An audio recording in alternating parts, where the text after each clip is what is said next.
नमस्कार, मैं हूं आपके साथ प्रदीप आजाद। समाज, सरकार और सरोकार। दरअसल जब जब समाज की बात होती है, जिम्मेदारियों की बात होती है, चुनौतियों की बात होती है, सरकार की बात होती है, तो अधिकार और कर्तव्यों की बात होती है।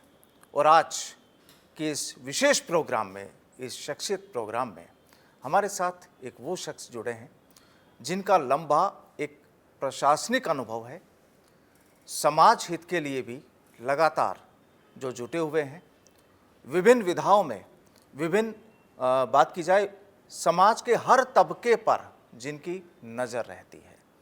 आज हमारे साथ इस कार्यक्रम में हैं केसी घुमरिया जी, जो प्रदेश अध्यक्ष हैं अखिल भारतीय आदिवासी विकास परिषद राजस्थान के।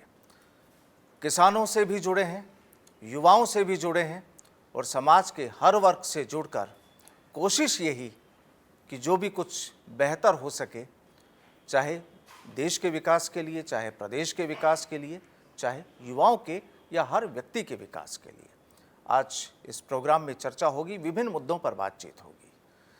घुमरिया साहब, बहुत बहुत आपका आभार, स्वागत है हमारे इस प्रोग्राम में। नमस्कार। और सबसे पहले तो आप प्रदेश अध्यक्ष हैं आदिवासी विकास परिषद के, तो जाहिर सी बात है कि राजस्थान में जब जब बात की जाती है आदिवासियों की तो कई सवाल भी उठते हैं। और इस समय तो एक बड़ा मसला ये भी चल रहा है कि राजस्थान से 4 राज्यों के 49 ज़िले के जो लोग हैं वो राजस्थान में जुटे और अलग से भील प्रदेश बनाने की मांग को लेकर जुटे।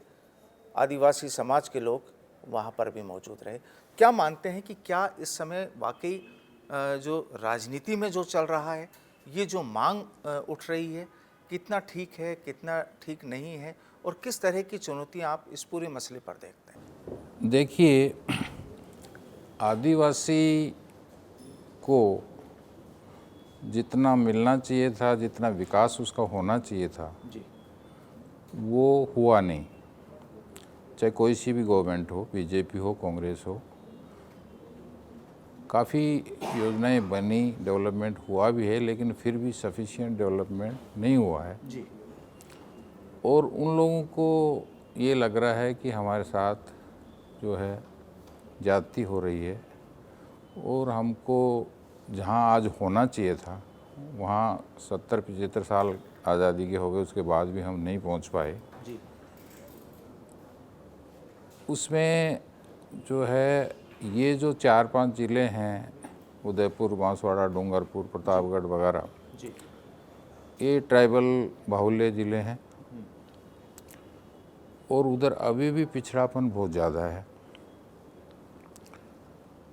उनको रिजर्वेशन का फ़ायदा भी काफ़ी लंबे समय तक कम मिला, लेकिन जब ट्राइबल में भी विद इन ट्राइबल राजस्थान में रिजर्वेशन उनका कर दिया गया तो काफ़ी लोग पढ़ लिख कर इंजीनियर, डॉक्टर, टीचर काफ़ी बने और वहाँ जागृति आई।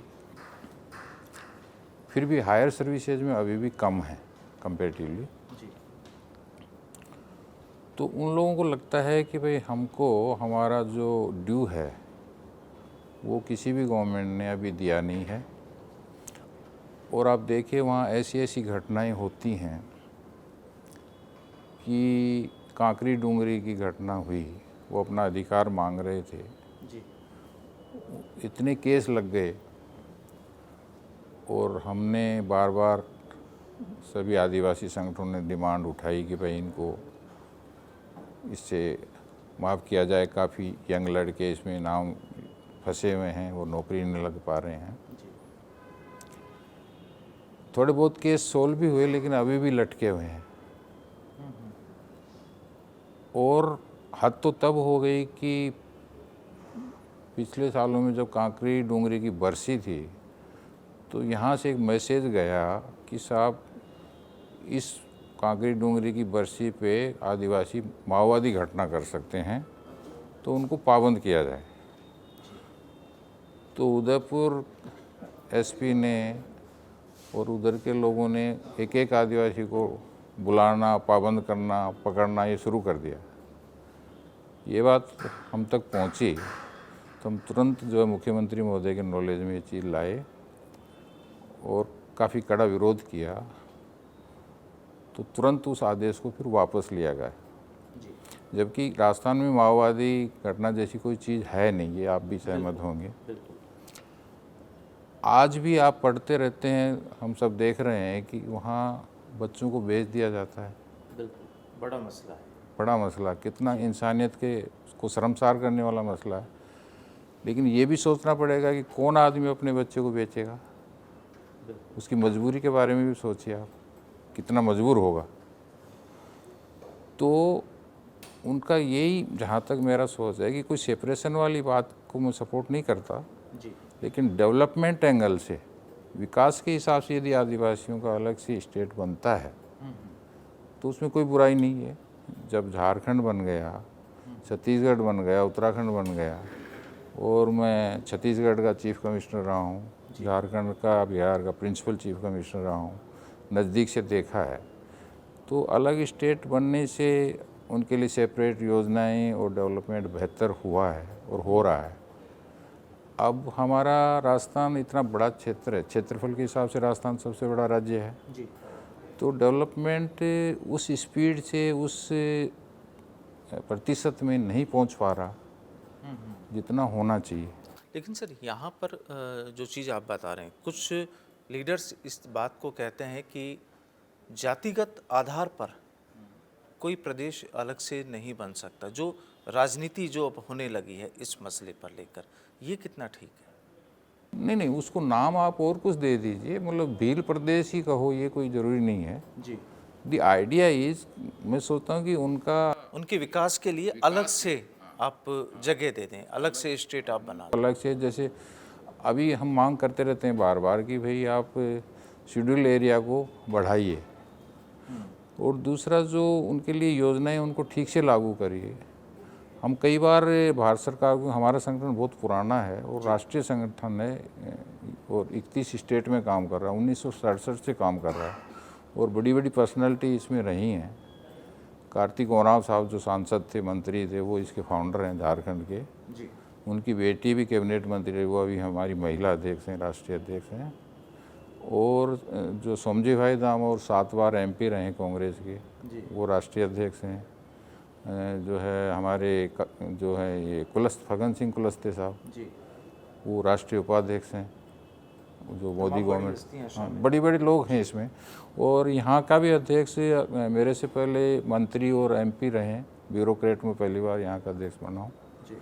तो मतलब बहुत इम्पोर्टेंट संगठन है, और वो आदिवासी के लिए भारत सरकार को भी, राज्य सरकारों को सुझाव देते रहते हैं बराबर, और बराबर उनको बताते रहते हैं कि ये, यानी इनके विकास के लिए आप ये मानते हैं कि इनके विकास के लिए, इनके उत्थान के लिए बेहतर होगा, चाहे राजस्थान सरकार हो चाहे केंद्र सरकार हो, दोनों को ही आगे आना होगा, और ये बेहद ज़रूरी भी है। और जहाँ तक कह रहे हैं कि अलग से भील प्रदेश बनाया जाए, तो ये थोड़ा सा चूँकि जो प्रतिक्रियाएं जो आ रही हैं, नहीं वो देखो, भील प्रदेश अलग से बनाया जाए कि भीलों का ही उसमें रहे और कोई रहे नहीं, ये वाली बात तो थोड़ी प्रैक्टिकल नहीं लगती है। वो तो फिर कूप मंडूप बनने वाली बात हो जाएगी, क्योंकि डेवलपमेंट भी तभी होगा जब मिक्स रहेगा। सही बात। जब हम अपने से ज़्यादा जानता है उससे भी सीखेंगे और मिलके रहेंगे, तभी तो आगे बढ़ेंगे। लेकिन हाँ, मैं इस बात का समर्थन ज़रूर करता हूँ कि उनके डेवलपमेंट के लिए यदि अलग से छोटा स्टेट बनता है या सरकार कुछ ऐसी चीज़ें करती हैं जिससे कि उनका विकास जितना होना चाहिए वो हो, तो उसमें कोई बुराई नहीं, उसका हम समर्थन करते हैं। चूँकि मैंने शुरू में भी कहा, समाज की जब बात होती है, किसान वर्ग से भी आप जुड़े हैं, युवाओं के लिए भी आप लगातार कोशिशें करते रहे हैं। क्या मानते हैं कि वर्तमान जो माहौल है, वर्तमान जो परिदृश्य है, वहाँ पर आज का किसान और आज के युवा किस पायदान पर है?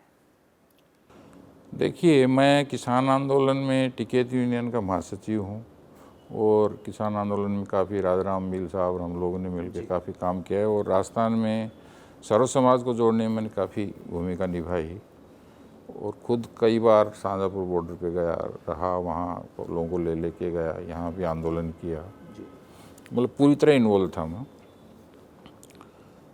किसान वर्ग ऐसा वर्ग है जो दिन रात मेहनत करके भी कभी प्रकृति की मार, कभी दूसरी सरकार की मार, और बेचारा रो धो के रह जाता है। अब जब हर आदमी को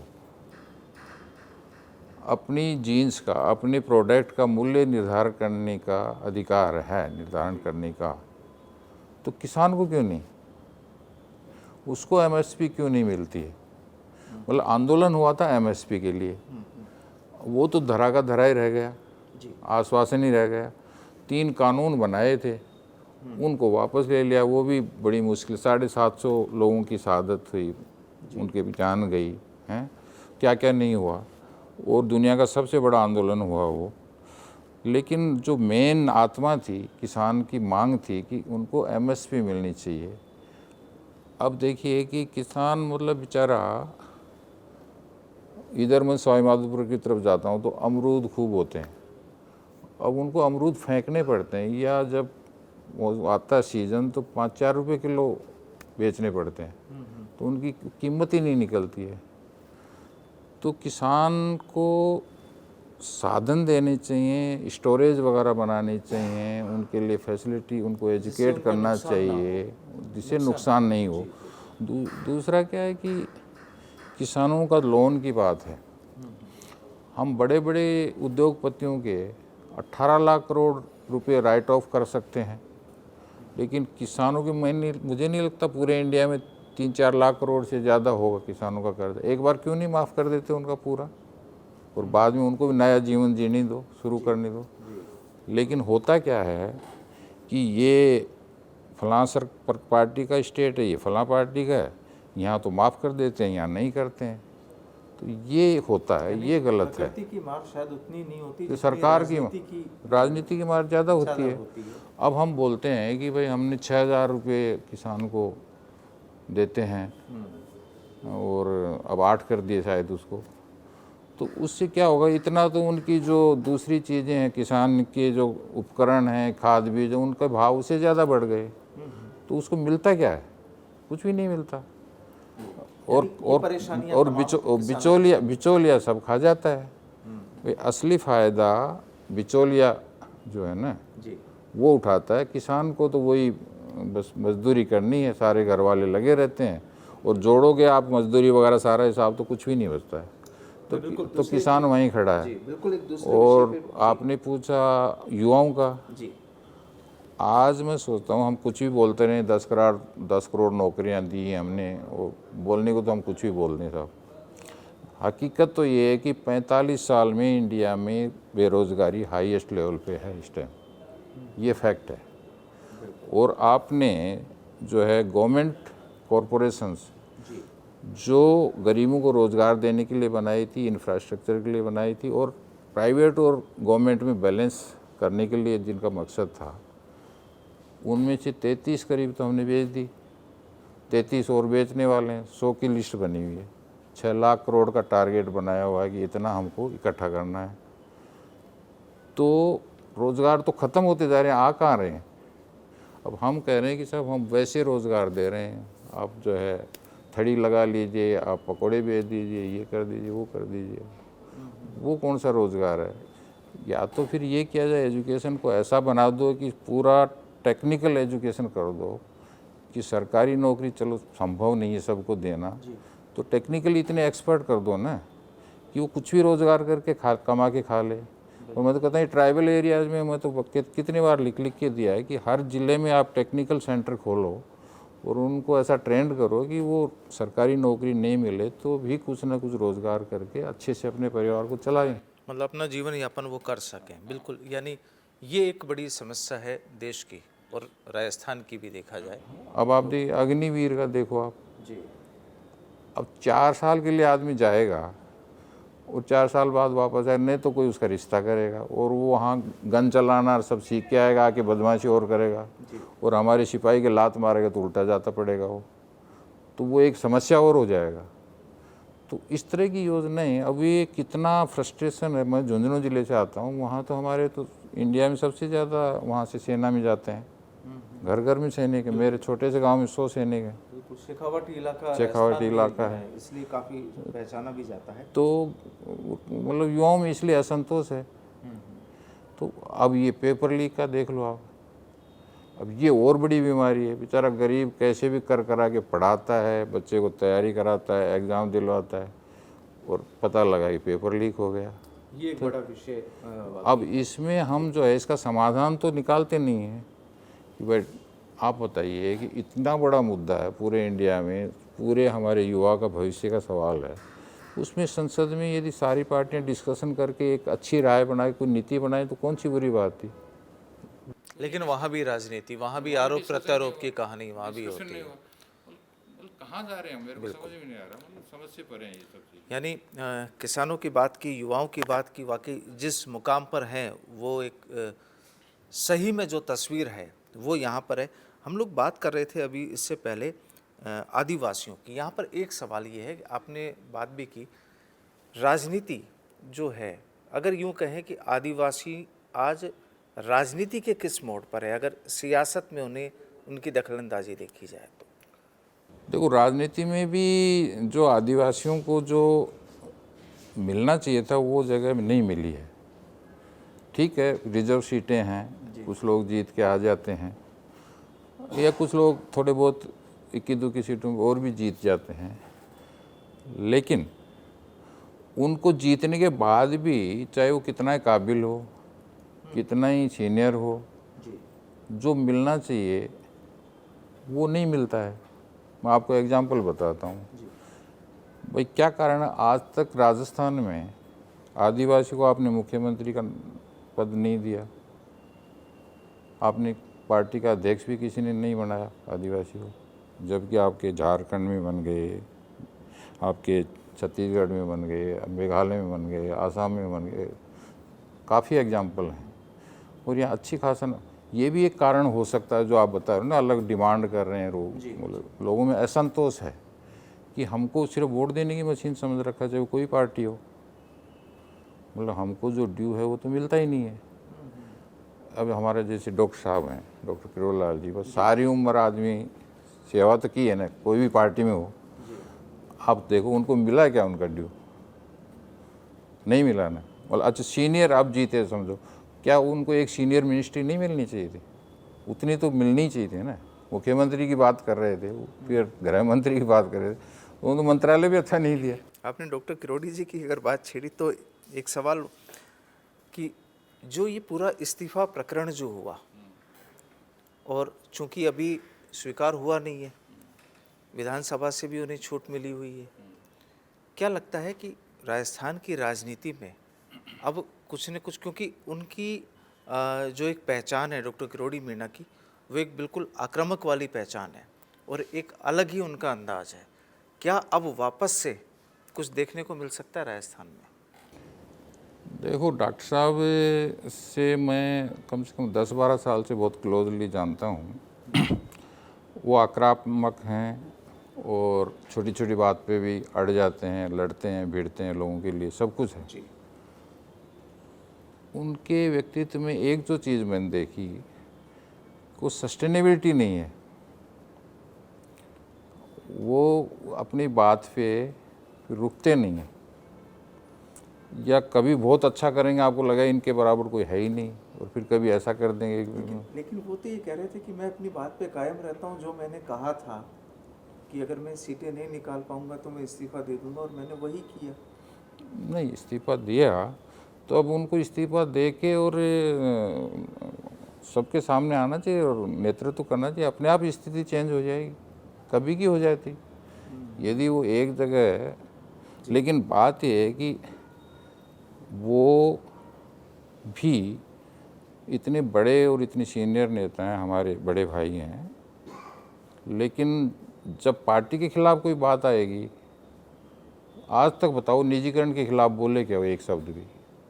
डॉक्टर साहब ने एक शब्द भी कभी आपने सुना हो तो मुझे बता दो। मैंने उनको पूछा भी है कि आप निजीकरण के खिलाफ क्यों नहीं बोलते? निजीकरण से आपके आरक्षण की प्रत्यक्ष रूप से हत्या हो गई है, आधा आरक्षण खत्म हो गया है, और आप नहीं बोलते हो। बोला कि साहब आप जो इतना पैसा लगाइए। मैंने कहा हम चंदा मांग के हम लाएंगे, आप आगे आओ, खड़े हो। तो एक जो है ना उनमें काबिलियत जो थी, आई डोंट नो, उसका उनको इसलिए नहीं मिला, उनके साथ पक्षपात भी हुआ और वो खुद भी थोड़े से वेवरिंग परिस्थिति में रहे। जैसे कई बार स्टेटमेंट दे, जो मीना अपने आप को हिंदू नहीं मानते उनका रिजर्वेशन ख़त्म कर दो। अरे भाई, हिंदू थोड़ी बेस है रिजर्वेशन का, इस तरह की बातें कर देते हैं। अब जो है लोगों के माइंड में बैठा होता है कि साहब यदि मेजोरिटी आई सेंट्रल गवर्नमेंट में बीजेपी की तो आरक्षण ख़त्म हो जाएगा, संविधान को भी ये चेंज करेंगे। ये लोगों के माइंड में बैठी हुई। ये चुनाव आपको पता किसने लड़ा? ये पार्टियों ने चुनाव नहीं लड़ा, जनता ने चुनाव लड़ा जी।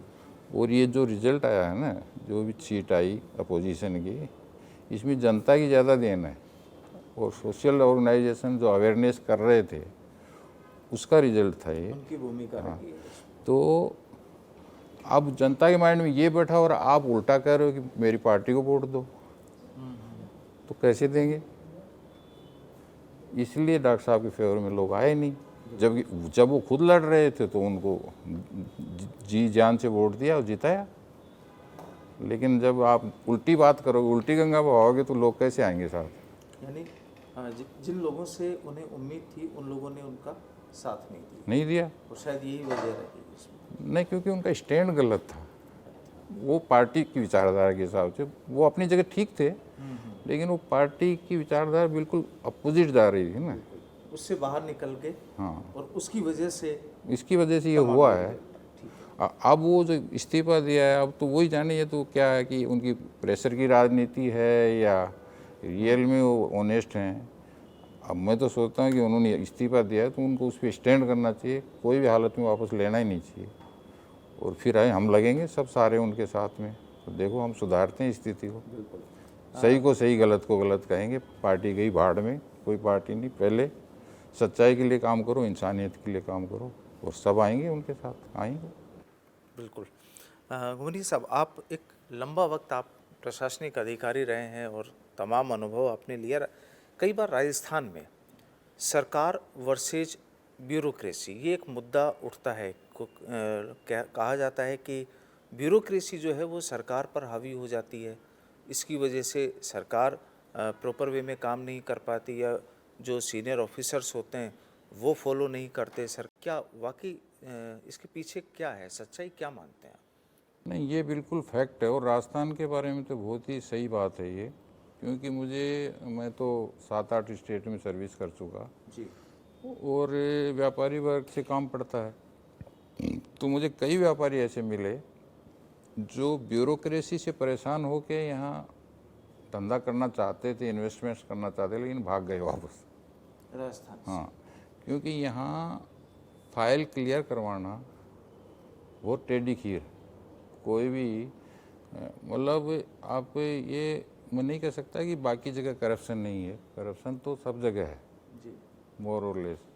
लेकिन व्यापारी क्या देखता है कि करप्शन होके भी उसका काम हो जाए, फाइल रुके नहीं जी, तो वो कॉस्ट उसमें जोड़ देता है और उसका काम जल्दी से हो जाए तो उतना उसका बच जाता है खर्चा, क्योंकि बाद में कॉस्ट बढ़ती जाती है।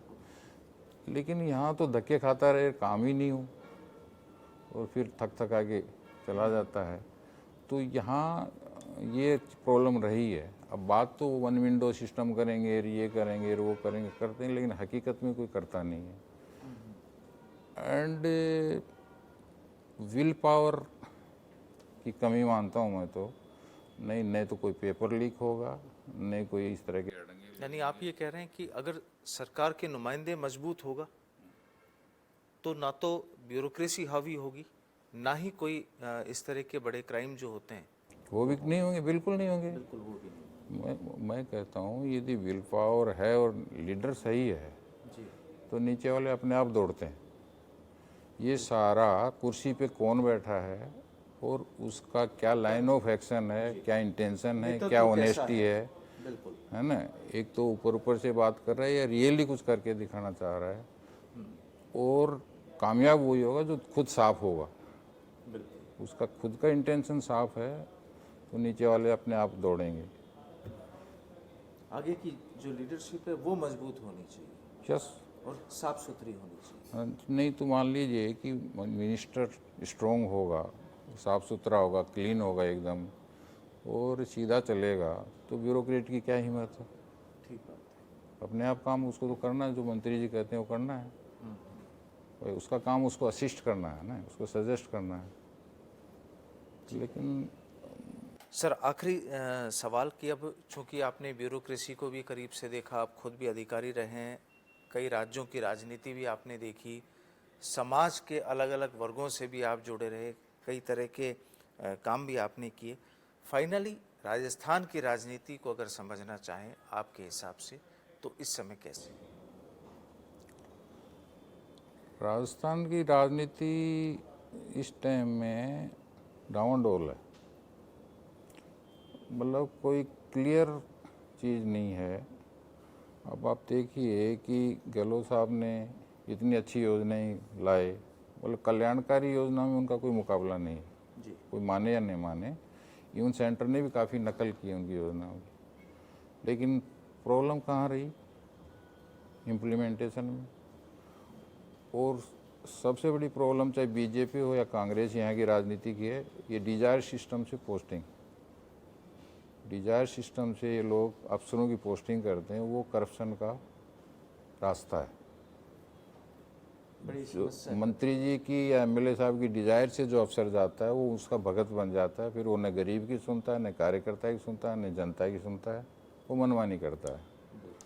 तो वो फिर उससे राजनीति क्या होता है, 5 साल कांग्रेस 5 साल बीजेपी, यानी वो बदलते रहते वो हैं, जो अधिकारी हैं वो दोनों सरकारों का मजा लेते हैं, मज़ा लेते हैं और अपना बस वो करते हैं, है ना। तो राजस्थान की राजनीति में ये है कि राजस्थान जो है काफ़ी स्कोप है राजस्थान में, लेकिन एक क्लियर विजन और क्लियर इंटेंशन से काम किया जाए तब बात बने। अब यहाँ की जो पोटेंशियल हैं उनको ही प्राथमिकता देके, अब देखिए यहाँ की पोटेंशियल क्या है, यहाँ की पोटेंशियल है माइनिंग है। जी। अब माइनिंग में इतना करप्शन है जिसकी आप सोच भी नहीं सकते हो, और उसमें सारे चाहे कोई पार्टी के नेता और अभिनेता और पब्लिक सब उलझे हुए हैं, सब ऑफिसर। तो बोलेगा कौन? हमने अभी 40 एमएलए को दिया है, सूचना दी है और 100% ऑथेंटिक दी है खेतड़ी इलाके के बारे में, जी। एक भी नहीं बोला। क्यों? क्या पोजीशन का काम नहीं है क्या? रेवेन्यू लॉस नहीं हो रहा है क्या? कितना करोड़ों का रेवेन्यू लॉस, चाहे आप टोंक इधर का ले लो चाहे खेती कहीं भी ले लो, इतना माइनिंग में चोरी हो रही है, इतना रेवेन्यू लॉस हो रहा है, तो उसका कौन देखभाल करेगा? असेंबली किस बात के लिए? तो लोग बोलते नहीं क्योंकि यार कल को मेरे ऊपर कोई अंगुली नहीं उठा ले। और ये जो तमाम जो चीज़ें हैं ये किसी भी प्रदेश या देश के विकास के लिए भी ये बेहद ज़रूरी है कि आपको मजबूत होंगे तो विकास बेहतर होगा, नहीं मजबूत होंगे, रेवेन्यू होगा। रेवेन्यू होगा। भाई जो है अर्थ के बिना कुछ होता ही नहीं है ना। लेकिन रेवेन्यू लॉस भी तभी होगा कि जब आप भ्रष्टाचार में लिप्त हैं। यही तो नहीं, तो भ्रष्टाचार को कंट्रोल करना ही तो मेन बात है, लेकिन भ्रष्टाचार को कंट्रोल कौन करेगा? जब आदमी खुद क्लीन होगा तब करेगा ना। करेगा। अब आप जो चोर को थानेदार की कुर्सी पे बैठा दोगे और फिर आप उम्मीद करो कि सब चोरों को चोरी बंद करवा देगा, ये तो नहीं संभव है ना। इसलिए नीयत की कमी है, और ये हिंदुस्तान की यही एक प्रॉब्लम है। यहाँ आज भी हिंदुस्तान सोने की चिड़िया है और वो दोबारा बन सकता है। जगत गुरु हमारे नेताजी जो स्लोगन देते हैं, लेकिन रियल में भी बन सकता है, पोटेंशियल है, लेकिन हमारी यही खुद कमी को है। साफ रखना बेहद जरूरी है। ये कमी है इंडिया में, ये सबसे बड़ी कमी है। हमने हमारी मोरल वैल्यूज को खो दिया है ना, और नैतिकता का जो पतन हुआ ना, वो सबसे बड़ी समस्या है इस देश की। तो ये थे हमारे साथ केसी घुमरिया जी। तमाम मुद्दों पर चर्चा ही हुई, युवाओं के मुद्दों पर, किसानों के मुद्दे पर, आदिवासियों के मुद्दे पर, ब्यूरोक्रेसी की विषय पर और सरकार के मुद्दे पर। तो जाहिर सी बात है कि ये जो तमाम जो चीज़ें हैं विकास के लिए, जब हम विकास की बात करते हैं, आगे बढ़ने की बात करते हैं, तो यहाँ पर अगर हर शख्स अपनी जिम्मेदारी को वहन करता है, जिम्मेदारी लेता है नीचे से ऊपर तक, तो शायद तमाम चीज़ें बिल्कुल साफ़ सुथरी, नीट एंड क्लीन हो जाएगी। लेकिन अगर उसके बीच में कहीं भी एक धब्बा रहा तो उसकी आंच आगे और पीछे दोनों तरफ होगी। और इसीलिए बार बार कहा जाता है कि कई बार भ्रष्टाचार के मसले हों, मिलीभगत के मसले हों, किसी को संरक्षण, अनावश्यक संरक्षण, गलत संरक्षण देने के मामले हों, तमाम ये जो मुद्दे उठते हैं उसकी वजह भी यही है। और जाहिर सी बात है कि पूरी जो जिम्मेदारी होती है, सरकार की जिम्मेदारी भी, ब्यूरोक्रेसी की भी जिम्मेदारी, और सबसे बड़ी जिम्मेदारी आपकी और हमारी। बहुत बहुत शुक्रिया उमरिया साहब Thank आज you. की इस चर्चा में हिस्सा लेने के लिए। फिर मुलाकात होगी एक नई शख्सियत के साथ। फिलहाल के लिए इतना ही। नमस्कार।